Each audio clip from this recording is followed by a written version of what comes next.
Hi there. Welcome to Melted Stone, this spot for stories that grab you and won't let you go.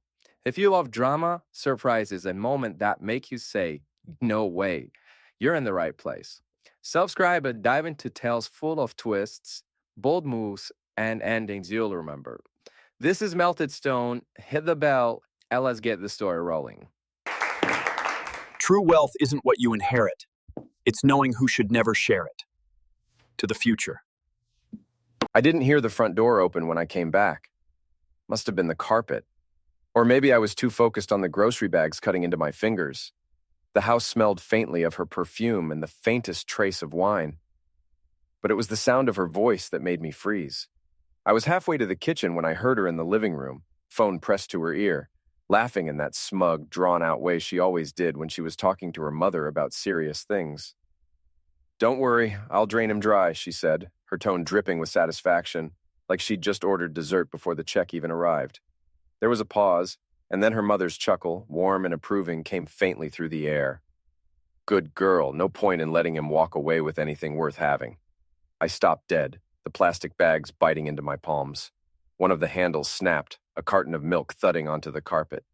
Neither of them heard. I stepped quietly backward into the hallway, into that blind corner, where I knew the reflection from the TV couldn't catch me. My heart was thudding, but not with panic. It was something slower, heavier, settling in like cold steel in the gut. My first thought wasn't denial. It wasn't even hurt. It was interesting. Interesting that she was so confident, so absolutely certain she was playing me like a cheap slot machine. I eased the bags onto the floor, making sure not to rustle the paper too much, and let myself listen a little longer. She spoke about me as if I were already a ghost, some defeated figure they could pick over. "He'll probably whine about the money, but I've got it covered," she said. "By the time he figures out what's happening, it'll all be done. He won't even have a chair left to sit on." Her mother hummed like she was approving a well-laid recipe.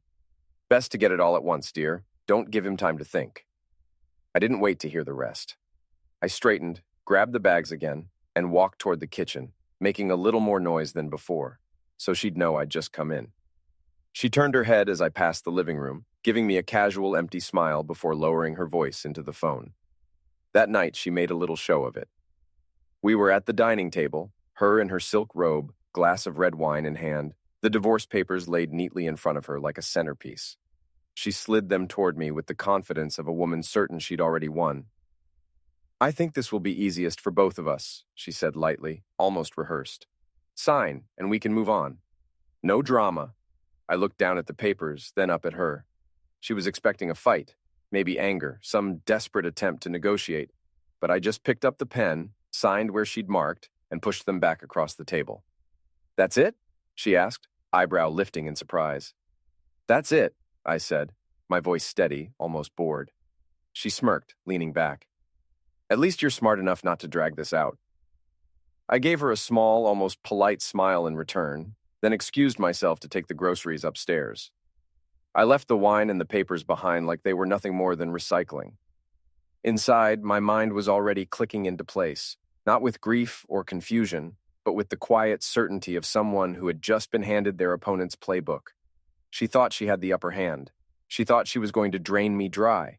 She didn't know that the well she was planning to empty didn't even connect to my water. And she didn't know that I had just enough patience to let her believe otherwise. She came into the kitchen the next morning with a bounce in her step, hair still damp from the shower, that little smirk curling at the corner of her mouth. She thought she was going to be dealing with a broken man, someone pacing the floor, half-shaven, demanding explanations. Instead, I was sitting at the table, fully dressed for work, sipping coffee, and scrolling through the news. She placed the signed agreement in front of me like it was a victory banner. "We can file this today," she said. "No point in letting it drag on." I set my coffee down, leaned back in my chair, and gave her a slow nod. "Sure, let's make it easy." That flicker in her eyes, half suspicion, half delight, told me she was recalibrating. She'd been prepared for resistance, maybe even for a legal fight. Instead, I was handing her the script she wanted, reading my lines without hesitation. "House is yours," I said almost casually. "Car too, and we'll split the savings, though. Honestly, you can keep the joint account. I don't need it." For a moment, she just stared like a cat that had pounced on something too quickly, and wasn't sure it was real prey. Then she smiled, slow and satisfied. At least you're smart enough not to drag this out. I smiled back, but mine was different. Smaller, quieter.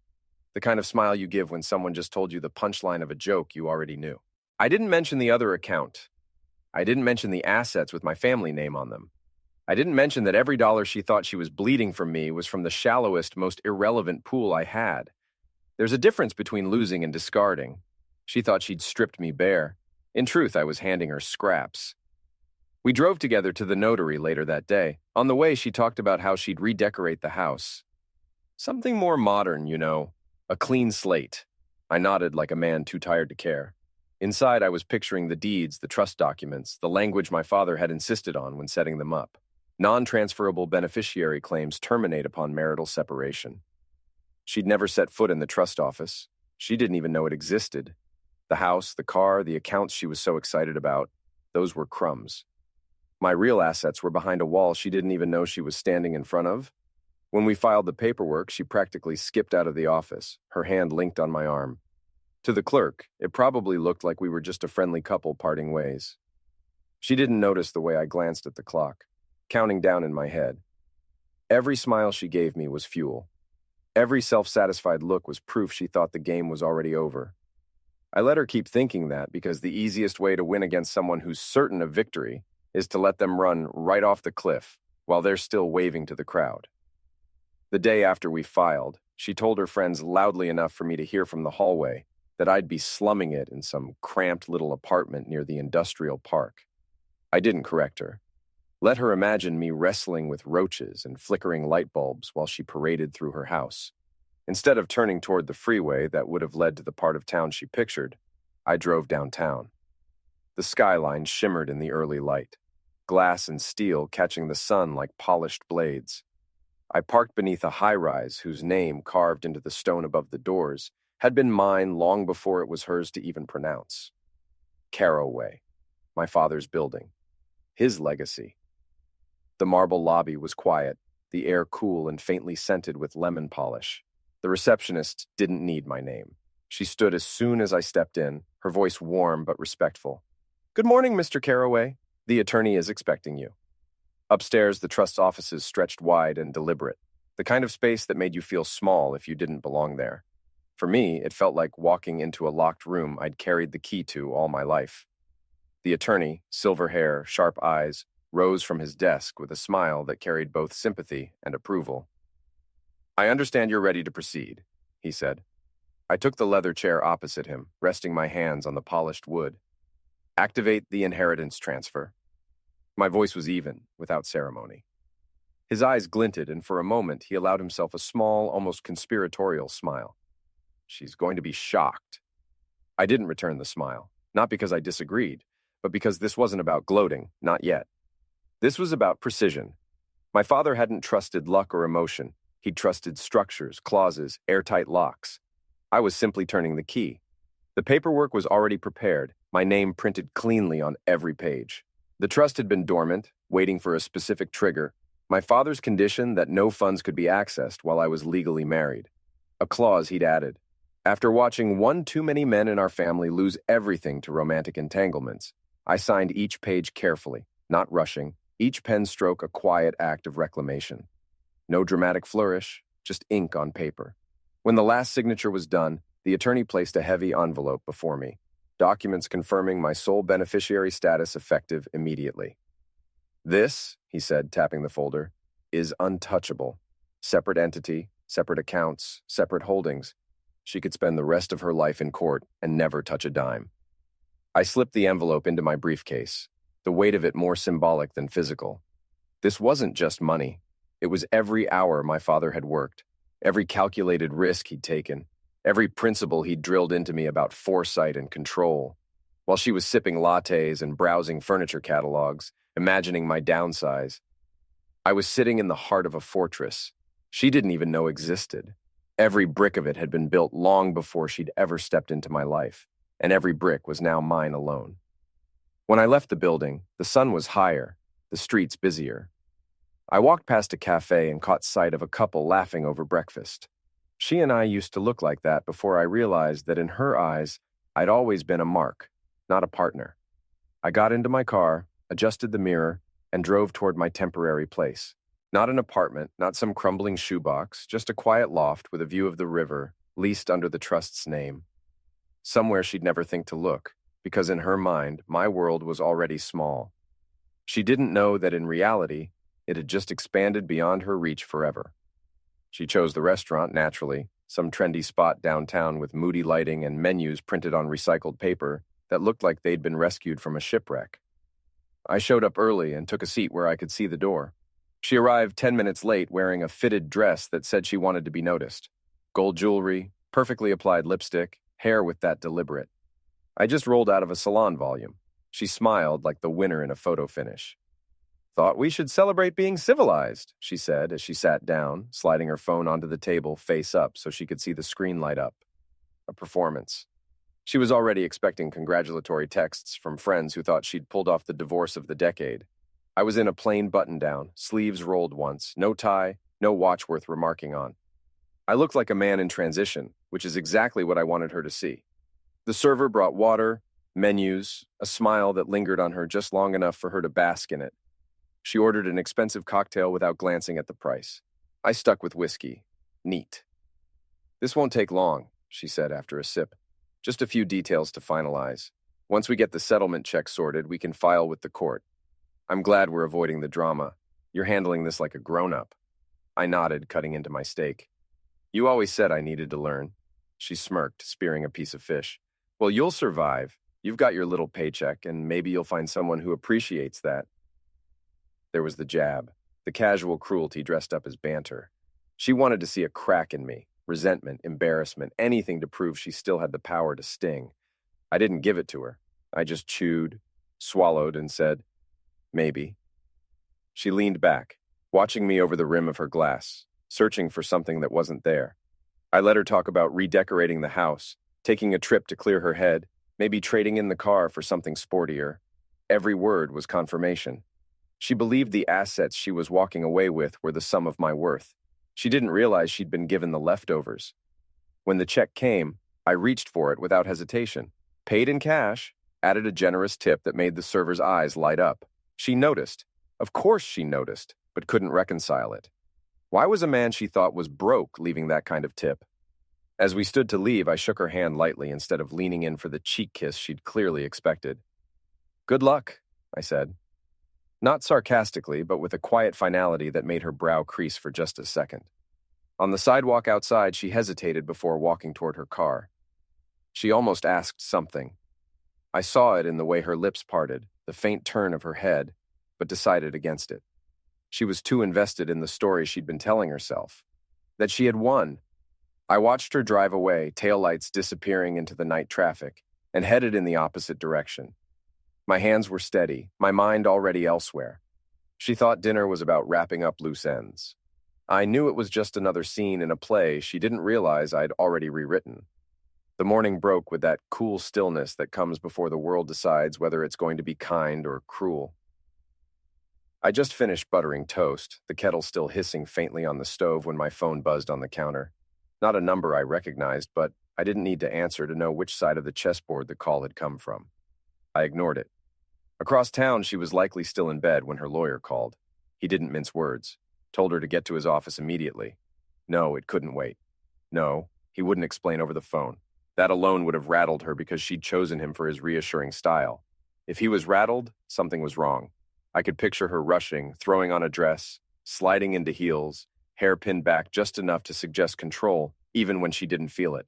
She'd have driven a little too fast, parked too close to the curb, walked into that paneled office expecting to discuss signatures and closing dates. Instead, the moment she stepped in, there it was. A thick, cream-colored envelope sitting squarely in the center of his desk. Official letterhead. My family name embossed at the top. "What's this?" she would have asked, trying for casual. He didn't smile. He just gestured for her to sit. She stayed standing. "Read it," he said, sliding it toward her. Inside was a formal notice from the Caraway Family Trust issued by our attorney. It detailed line by line the activation of an inheritance transfer in my name alone.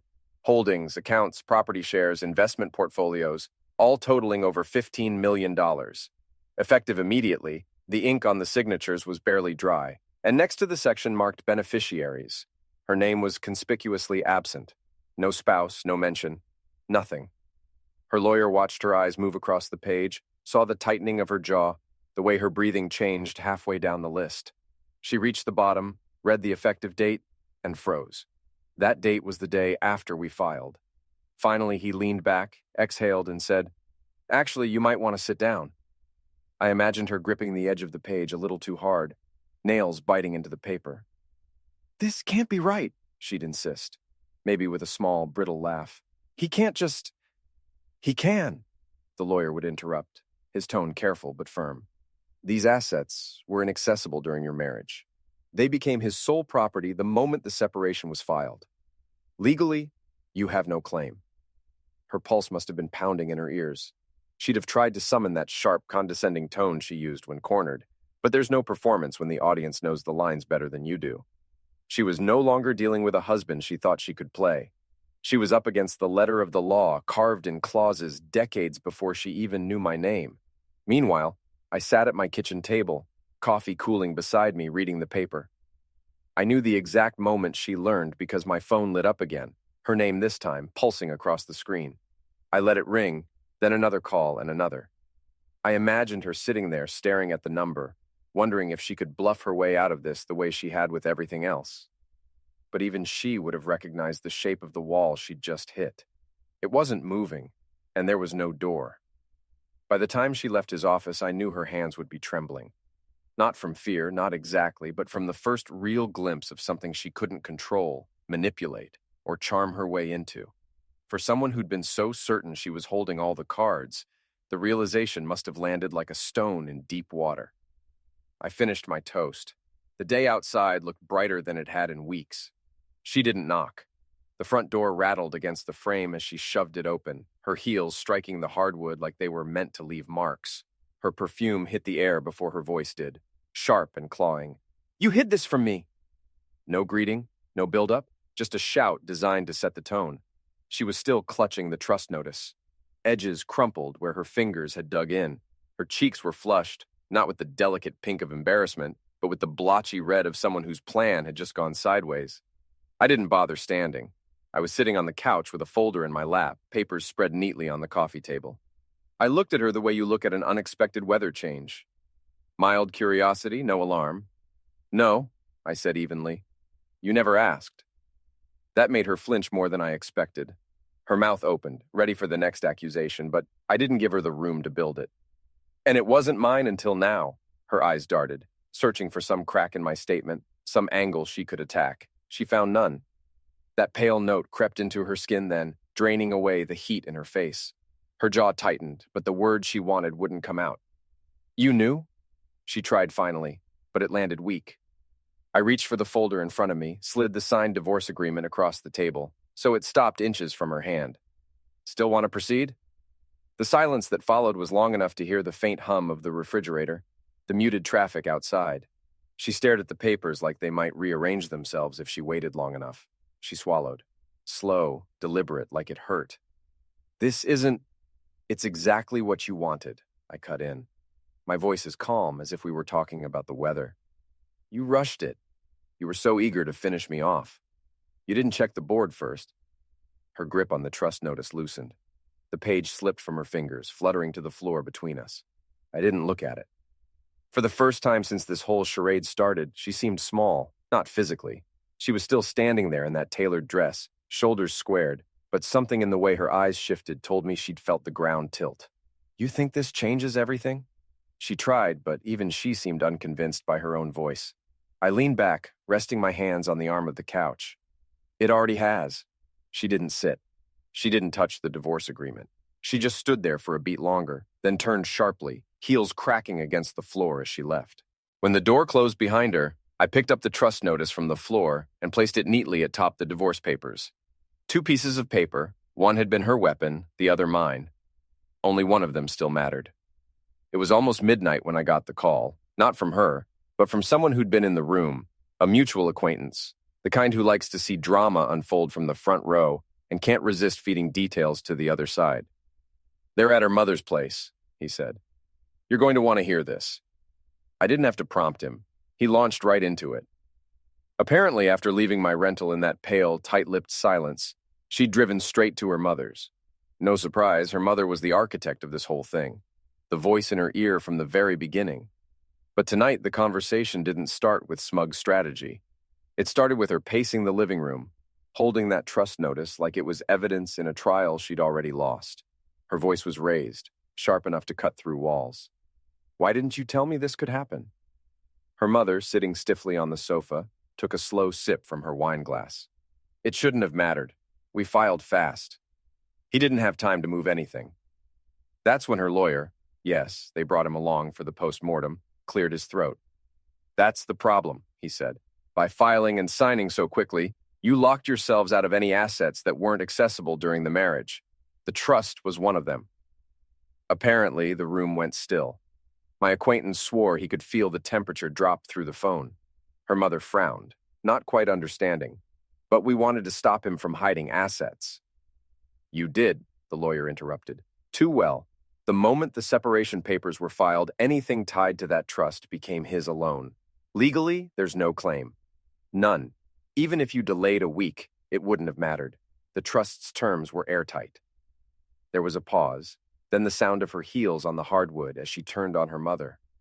What have you done? It wasn't just anger, it was betrayal.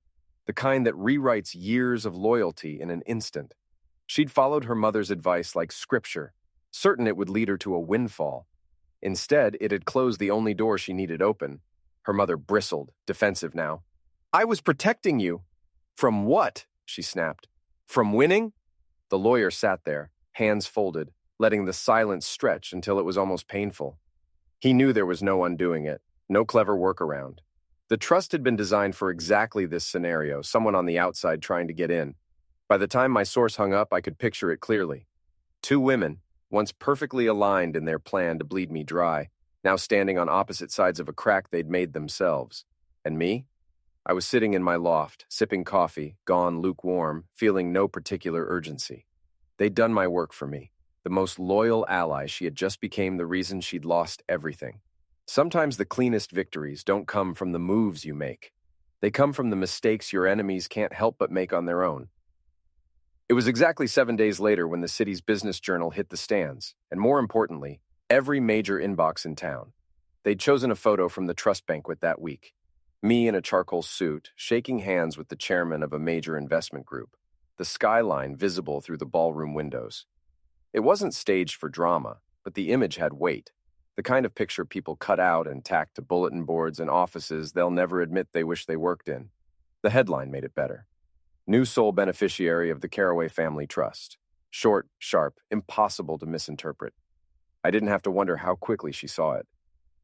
The Business Journal has a morning newsletter, and I knew she subscribed, had bragged about it when we were still married, like it was her personal pipeline to the movers and shakers. That morning, she would have clicked the email expecting some story about a merger or a luxury development. Instead, she'd have seen my face, my name, and a number she couldn't quite picture in her head without feeling sick. By mid-morning, her phone must have been vibrating itself toward combustion. Old acquaintances, casual friends, even people she hadn't spoken to in years. All of them messaging variations of the same thing. You walked away from that? What happened? Wasn't this yours too? The ones who knew better didn't ask. They just sent the link. No caption letting her sit with it. Word spreads differently when it's printed. Gossip can be denied, twisted, brushed off as out of context. But a headline, a photo, those are permanent. That morning, the version of the story she'd been telling her circle about how she came out ahead in the divorce died in print. I imagine she tried at first to manage it, to answer a few calls, to spin it. Maybe she told one or two people, "Oh, that's just family money. Nothing I'd ever have touched anyway." But it wouldn't hold. People know when you're lying to cover humiliation. It seeps into your voice. By afternoon, she stopped picking up entirely. Friends who used to post pictures with her now tagged each other in comments on the article. Little inside jokes that were anything but private. That evening, a mutual contact told me she deleted 3 different social media posts in under an hour, each one a clumsy attempt to reclaim the narrative. It didn't matter. The narrative was no longer hers to tell. The city now had a clean, official version. I had inherited everything. She had nothing. I didn't reach out, I didn't gloat. The point of letting humiliation do its work is to stay silent while it circulates. My name was being spoken in rooms she'd once tried to dominate. And every time it came up, it came with a reminder of what she'd lost, what she'd thrown away believing she could take more. Public image isn't everything. But when someone builds their entire identity on appearing victorious, public loss is a kind of exile. And by the end of that week, she was exactly where I wanted her. Isolated, unreachable, and with nothing left to say that anyone wanted to hear. It didn't take her long to make her next move.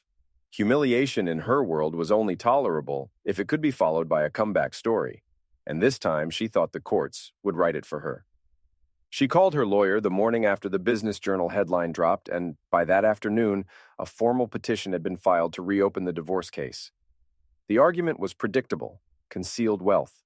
She claimed I had deliberately hidden the existence of the trust, that it should have been considered marital property, that she'd been misled into settling. It was a desperate gambit, but desperation makes people forget just how airtight the walls are around certain fortresses. I didn't even have to lift a finger. The trust's attorneys, people who had been working with my father's estate longer than she'd been an adult, handled it like swatting a fly. The reply landed on her lawyer's desk within hours. Funds were inaccessible until after the legal separation was filed. Under the terms of the Caraway Family Trust, no marital claim exists on assets activated post-separation. Any assertion to the contrary is without legal merit. It was the kind of language that doesn't just close a door, it bricks it over. I wasn't in the room when her lawyer read it aloud to her, but someone who has told me the air seemed to drain out of her.